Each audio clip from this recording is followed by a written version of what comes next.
The U.S. government is about to declare a new war, this one on a virtual enemy. A string of attacks on government websites by hackers has driven American policymakers into a state of high alert over a so-called terrorist threat.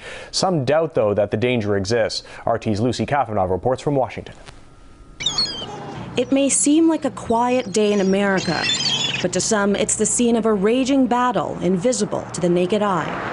Well, there is war underway right now on the internet. This is cyber war. Is the U.S. ready for a full-scale cyber war? A question asked at the highest levels of the U.S. government, stoked by fears of a new type of WMD. A weapon of mass disruption. In a world where acts of terror could come not only from a few extremists in suicide vests, but from a few keystrokes on the computer. The FBI warns that those keystrokes could soon be more dangerous to America than terrorism itself. The cyber threat will equal or surpass the threat from counterterrorism in the foreseeable future. A future that's got the world's military superpower preparing for the fight ahead. The next Pearl Harbor that we confront could very well be a cyber attack that cripples our power systems, our grid.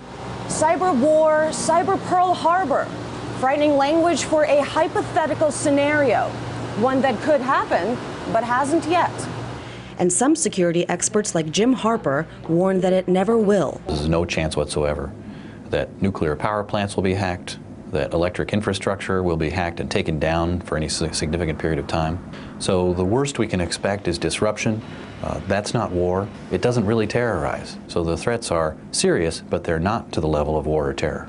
Yet some of the key leaders in the war on terror are now in the business of cyber war. Michael Chertoff once ran the Department of Homeland Security. He now runs a cybersecurity consulting firm. You could have a cyber attack that would be as consequential in terms of the economy and maybe even in terms of loss of life as things we typically associate with war fighting. Once America's top spy chief, Mike McConnell now oversees cyber operations for a defense contracting giant. We're the most vulnerable nation on Earth to a cyber attack. And anti-terrorism czar Richard Clarke went from advising presidents on cybersecurity to publishing books about the coming cyber war. For once, it would be nice for the United States to be able to get out in front of a catastrophe, to be able to prevent that catastrophe. We know how to do it. We just need to spend the money. And the money is flowing.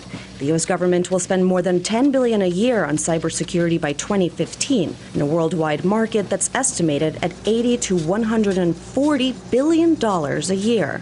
The budget that we're releasing today. It's one of the few areas where the White House plans to increase spending despite other defense cuts. And that, some say, is the problem. It's going to be even more tempting for folks in the the defense contracting community, for example, to hype cyber threats because that's one of the few streams of money that sort of still exists. Forbes magazine contributor Sean Lawson is an expert in cybersecurity. It's a classic case of an attempt to sort of motivate a response by rallying the troops, by appealing to fear, appealing to uncertainty. And inside the Beltway, fear and uncertainty can lead to big business and big bucks. Most people don't understand the problems with computer and data security.